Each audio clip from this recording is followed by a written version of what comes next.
Great, William. To be perfectly redundant, since some of you have been here before, my name's Ben Gale, and I am the proud instructor and director of this fine ensemble of young actors. This is our 7th year in the creation of this drama program here, and it has been a steady evolution in commitment, in artistry, and I couldn't be more proud and pleased.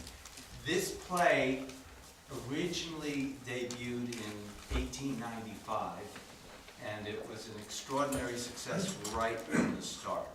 And the original name of the play was The Importance of Being Earnest, a trivial comedy for serious people. And what happened is the critics just latched on to all the humor without really giving much attention to the fact that Oscar Wilde was actually creating a substantive, bitter, angry satire on the aristocracy. I encourage you all to laugh. He has written with extraordinary wit.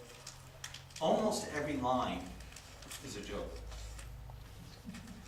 Not like why the chicken crossed the road, which I never actually found funny. But nevertheless, different kind of humor. And this show is in 3 acts, so we will take 2 short intermissions, in which I encourage you to buy and consume more sugar than anybody should. All of the funds that from the ticket sales and concessions, they go to help support our drama program. We are only supported through either the ticket sales, your gluttony, or this is subliminal, or donations. We're working on getting the funding to do a lighting and sound system here, so we can continually enhance our production qualities. So, the usual, I'm not going to say don't take pictures. You're more than welcome to take pictures, but please no flashes. And I'm saying this to myself, let's turn off any sound from our electronic devices. The restroom is when you came in and you purchased a ticket, you just go straight back and there's a restroom there. And so I think that about covers it. So without any more of my talk, please enjoy The Importance of Being Earnest.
Did you hear what I was playing, Lane? Don't think it's polite to listen, sir.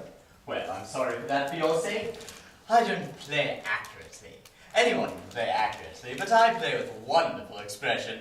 As far as the piano is concerned, sentiment is my forte. I keep science for life. Yes, sir. And speaking of the science of life, Lane, have you got the cucumber sandwiches come for Lady Bracknell? Yes, sir. By the way, Lane, I see from your book that on Thursday night, when Lord Shorman and Mr. Worthing were dining with me, 8 bottles of champagne are entered as having been consumed. Yes, sir. 8 bottles and a pint. Now, why is it, Lane, that in a bachelor's establishment, the servants invariably drink the wine? I ask merely for information. I attribute it to the superior quality of the wine, sir. I have often observed that in married households, the champagne is rarely a first-rate brand. Good heavens, is marriage so demoralizing as that? I believe it's a very pleasant state, sir. I've had very little experience of it myself up to the present. I've only been married once, and that was in consequence of a misunderstanding between myself and a young person. I don't know that I'm much interested in your family life, Lane. No, sir, it's not a very interesting subject. I never talk about it myself. Very natural, I'm sure. That will do, Lane. Thank you. Thank you, sir. Really, Lane's views on marriage seem somewhat lax. The lower orders don't set us a good example. What on earth is the use of them? They seem, as a class, to have no sense of moral responsibility. Mr. Ernest Worthing. How are you, my dear Ernest? What brings you up to town? Oh, pleasure, pleasure. What else should bring one anyway? Eating as usual, I see, Algy. I believe it is customary in good society to take slight refreshment at 5 o'clock. Where have you been since last Thursday? In the country, What on earth do you do there? when one's in town, one amuses oneself. When one's in the country, one amuses other people. It is excessively boring. And who are the people you amuse? Oh, neighbours, neighbours. Got nice neighbours in your part of Shropshire. Perfectly horrid. Never speak to one of them. How immensely you must amuse them. Shropshire is your county, is it not? Shropshire? Oh, yes, of course. Hello! Why the cups? Why the cucumber sandwiches? Why such reckless extravagance in one so young? Who's coming to tea? Oh, merely Aunt Augusta and Gwendolyn. Oh, how perfectly delightful. Yes, that is all very well. However, I don't think Aunt Augusta will much approve of your being here. May I ask why? My dear boy, the way you flirt with Gwendolyn is perfectly disgraceful. Why, it is almost as bad as the way Gwendolyn flirts with you. I'm not Gwendolyn. I've come to town expressly to propose her. I thought you said you came to town for pleasure. I call that business. Oh, how passing and romantic you are. Oh, there's nothing romantic about proposing. Why, it is very romantic to be in love, but there's nothing romantic about a definite proposal. Why, one may be accepted. One usually is, I believe. But then the excitement is over. The utter essence of romance is uncertainty. If I ever get married, I'll certainly try to forget the fact. I have no doubt about that, dear Algy. The divorce court was specially invented for people whose memories are so curiously constituted. Yes, well, there's usually no use speculating on the subject. Divorces were made in heaven. Don't touch the cucumber sandwiches. They were made specially for Aunt Augusta. Well, you've been eating them all the time. Oh, well, that is a different matter. She's my aunt. Some bread and butter. The bread and butter is for Gwendolyn. Gwendolyn is devoted to bread and butter. And very good bread and butter it is too. Yes, well, you best not eat it as if you're going to eat it all. You act as if you were married to already. You're not married to already, and I don't think you will ever be. Why on earth do you say that? In the first place, girls never marry the men they flirt with. Girls don't think it right. Oh, that's nonsense. It isn't. It accounts for the extraordinary number of bachelors one sees all over the place. In the second place, I don't give my consent. Your consent? My dear boy, Gwendolyn is my first cousin, and before I allow you to marry her, you must first clear up the whole matter of Cecily. Cecily? What on earth do you mean? What do you mean, Algy, by Cecily? I don't know anyone by the name Cecily. Lane, bring me the cigarette case Mr. Worthing left in the smoking room last time he dined with me. Yes, sir. Do you mean to say you've had my cigarette case all this time? I wish to goodness you had let me know. I've been writing frantic letters to Scotland Yard about it. I was very nearly offering a large reward. Well, I wish you would offer one. I've been more than usually hard up. Well, there's no good offering a large reward down to this thing of family. Well, I find that rather mean of you, Ernest, really. However, it makes no matter, for now that I look at the inscription inside, I can see that the thing isn't yours at all. Of course it's mine. You've seen me with it 100 times, and you've no right whatsoever to read what's written inside. It's a very ungentlemanly thing to read a private cigarette case. Oh, it is absurd to have a hard and fast rule about what one should read and what one shouldn't. Why, More than half of modern culture depends on what one shouldn't read. I'm quite aware of the fact, and I don't propose to discuss modern culture. It's not the sort of thing one talks of in private. I simply want my cigarette case back. Yes, but this isn't your cigarette case. This cigarette case is a gift from someone by the name of Cecily, and you said you didn't know anyone by that name. Well, if you want to know, Cecily happens to be my aunt. Your aunt? Yes, charming old lady she's too, lives at Tunbridge Wells. Just give it back to me, Algy. But why does your aunt, who lives at Tunbridge Wells, call herself Little Cecily? From Little Cecily, with her fondest love. My dear Algy, what on earth is there in that? Someone's a tall, someone's a not tall. That is a matter that surely an aunt may be allowed to decide for herself. You seem to think that every aunt should be exactly like your aunt. That is absurd. For heaven's sake, just give me back my cigarette case. But why does your aunt call you her uncle? From Little Cecily, with her fondest love, to her dear Uncle Jack. There is no objection, I admit, to an aunt being a small aunt. But why an aunt, no matter what her size may be, should call her own nephew her husband? Husband? My goodness. Uncle.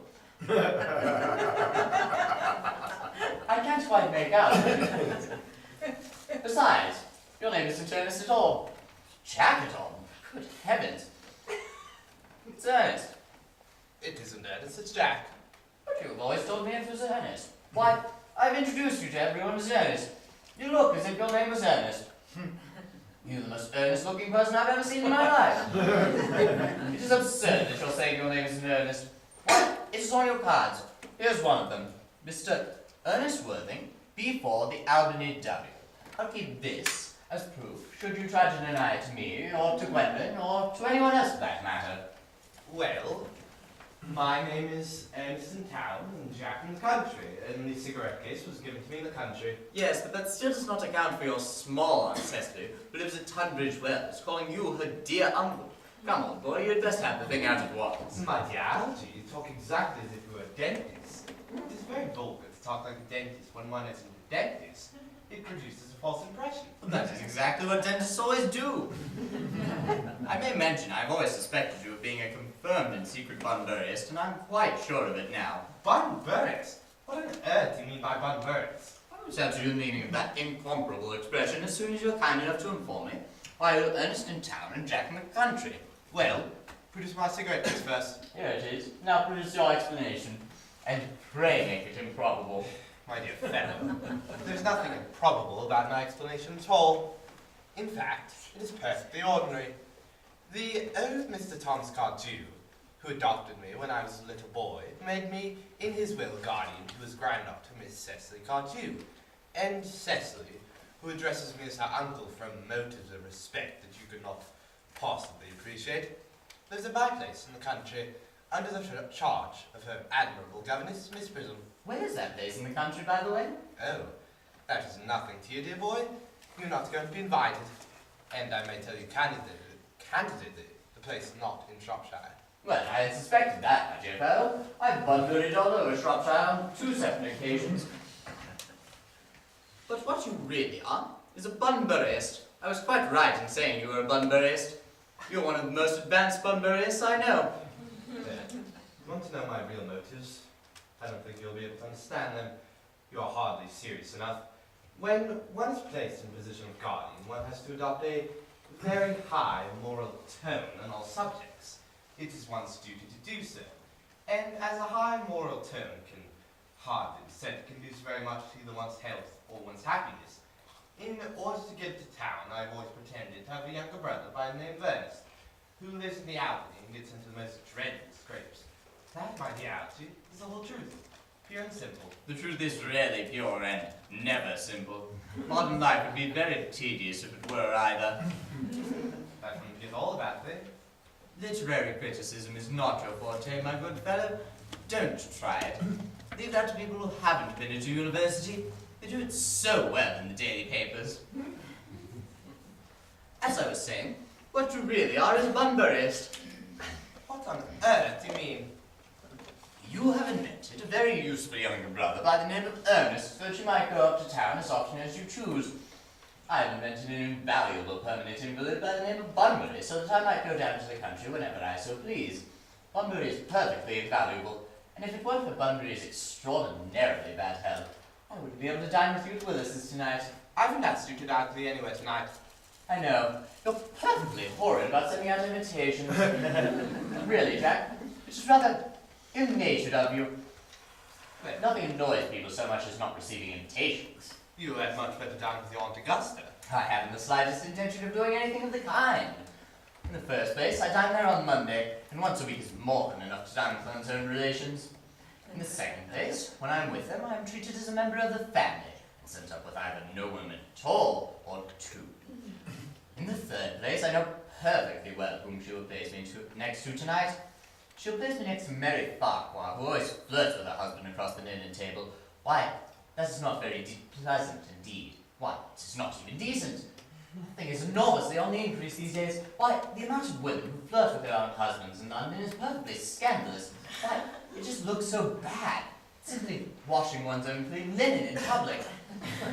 Well, I don't know how you could possibly suspect me of being a Bunburyist. I'm not a Bunburyist at all. If Gwendolen accepts me, I'm going to kill my brother. Indeed, I think I'll kill him in any case.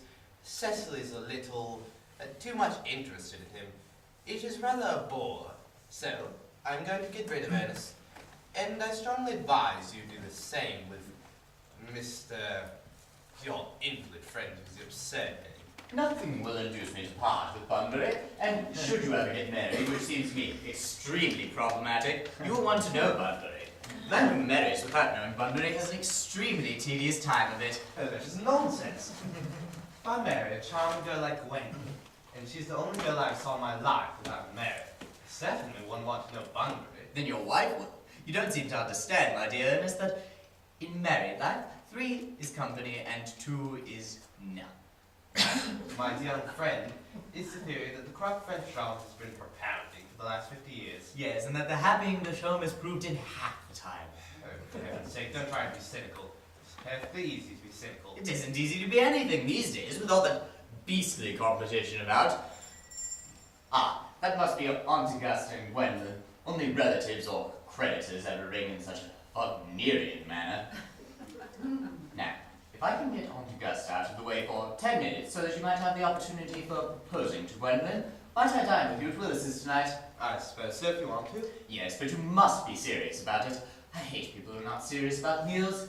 It's so shallow of them. Lady Bracknell and Miss Fairfax.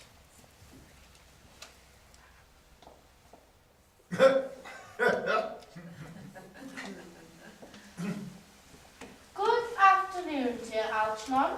I hope you are behaving well. I'm feeling very well, Aunt Augusta. That's not quite the same thing. In fact, the two things rarely go together. Dear me, are you smart? I am always smart, am I not, Mr. Worthing? You're quite perfect, Miss Fairfax. Oh, I hope I am not that. It will leave no room for developments, and I intend to develop in many directions.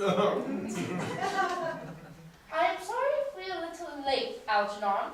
I was surprised to call on dear Lady Harbury. I had a witness to poor husband's death. I have never seen a woman quite so altered. She looked quite 20 years younger. And now I will have a cup of tea and one of those nice cucumber sandwiches you promised me. Certainly, Aunt Augusta. Won't you come and sit here, Gwendolen? Thanks, Mamma. I'm quite comfortable where I am. Lane, why are there no cucumber sandwiches? I ordered them specially. There were no cucumber sandwiches at the market this morning. I went down twice. No cucumbers? No, sir, not even for ready money. That will do, Lane. Thank you. Thank you, sir. I am greatly distressed, Aunt Augusta, about there being no cucumbers, not even for ready money. It really makes no matter, Algernon. I had some crumpet with Lady Harbury, who seems to me to be living entirely for pleasure. Yes, I hear her hair has turned quite gold from grief. It certainly has changed its color from what cause I, of course, cannot say. Thank you. I have quite a treat for you tonight, Algernon. I am going to send you down with Mary Farquhar. She's such a nice woman, and so attentive to her husband. It is delightful to watch them. I'm afraid, Aunt Augusta, that I won't have the pleasure of dining with you today after all. I hope not, Algernon. It would put my table completely out. Your poor uncle would have to dine upstairs. Fortunately, he is accustomed to that. It is a great bore, and I need hardly say a terrible disappointment to me. However, I've received a telegram stating that my poor friend Bunbury has become very ill again. They seem to think I should be with him. It is strange. This Mr. Bunbury seems to me to suffer from curiously bad health. Yes, Bunbury is a dreadful invalid. Well, I must say, Algernon, I think it is high time that Mr. Bunbury made up his mind whether he was going to live or to die. This shilly-shallying with the question is absurd. Nor do I, in any way, approve of this modern sympathy with invalids. I consider it wrong. Illness of any kind is hardly a thing to be encouraged in others. Health is the primary duty of life. I am always telling that to your poor uncle, but he never seems to take much notice as far as any improvement in his ailment goes. I would be much obliged if you would ask Mr. Bunbury from me not to have a relapse on Saturday. For I rely on you to arrange my music. One wants something that will encourage conversation, particularly at the end of the season, when everyone has said practically everything they were going to say, which was probably not much in the first place. I will speak to Bunbury, Aunt Augusta, if he is still conscious, and I think I can promise you that he'll be all right by Saturday. The music, however, is a great difficulty. You see, if one plays good music, people don't listen, and if one plays bad music, people don't talk. However, I'll run the program I've drawn out for you if you'll kindly follow me into the next room. Thank you, Algernon. That's very kind of you. I'm sure the program will be delightful after a few expiations.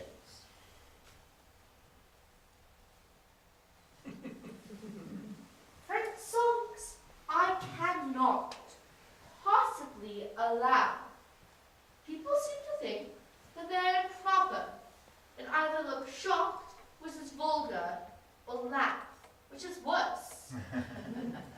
However, German sounds a thoroughly respectable language, and indeed, I believe it is so.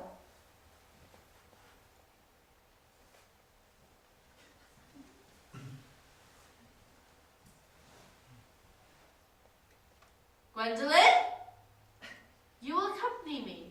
Certainly, Mamma.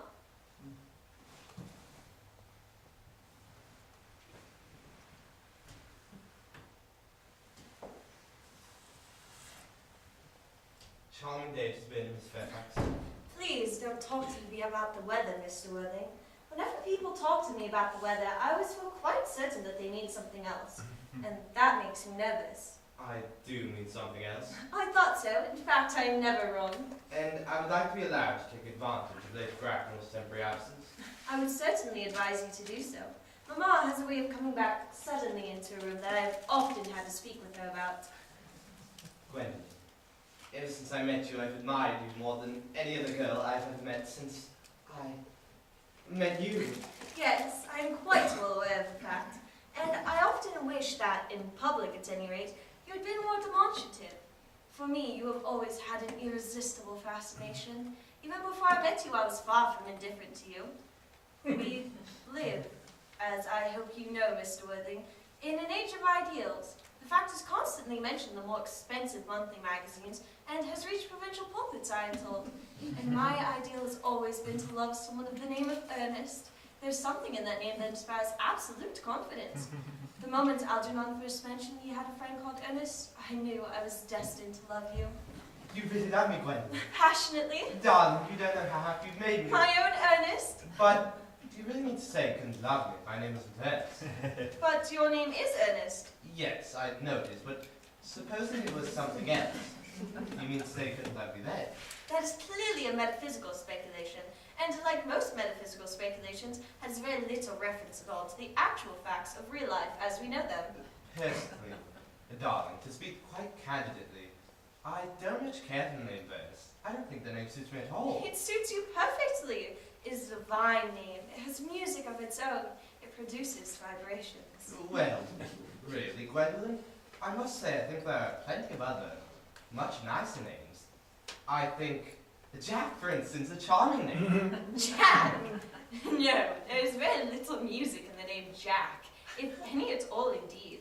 It does not thrill. It produces absolutely no vibrations. I've known several Jacks, and they all, without exception, have been more than usually plain. Besides, Jack is a notorious domesticity for John, and I pity any woman married to a man called John. She may never be allowed to know the entrancing pleasure of a single moment's solitude. The only real safe name is Ernest. Well, Gwendolyn, I must get christened at once. I mean, we must get married at once. There's no time to be lost. Mr. Worthing? Well, surely. You know that I love you, and you've led me to believe, Miss Fairfax, that you're not absolutely different to me. I adore you, but you haven't proposed to me yet. Nothing has been said at all about marriage. The subject has not even been touched upon. Well, may I propose to you now? I think it an admirable opportunity, and to spare you any possible disappointment, Mr. Worthing, I think it only fair to tell you quite frankly beforehand that I am fully determined to accept. Gwendolyn, Yes, Mr. Worthing, what have you to say to me? you know what I've got to say to you. Yes, but you don't say it.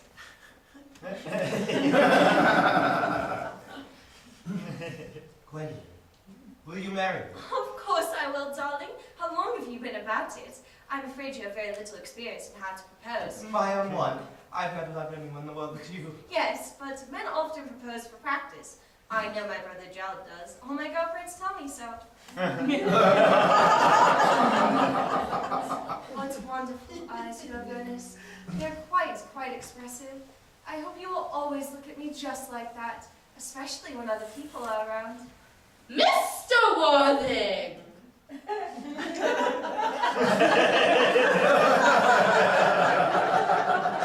Rise, sir, from this semi-recumbent posture. It is most indecorous. Mama! I must beg you to retire, Mama. This is no place for you. Besides, Mr. Worthing is not quite finished yet. Finished? What, may I ask? I'm engaged to be married to Mr. Worthing, Mama. Pardon me?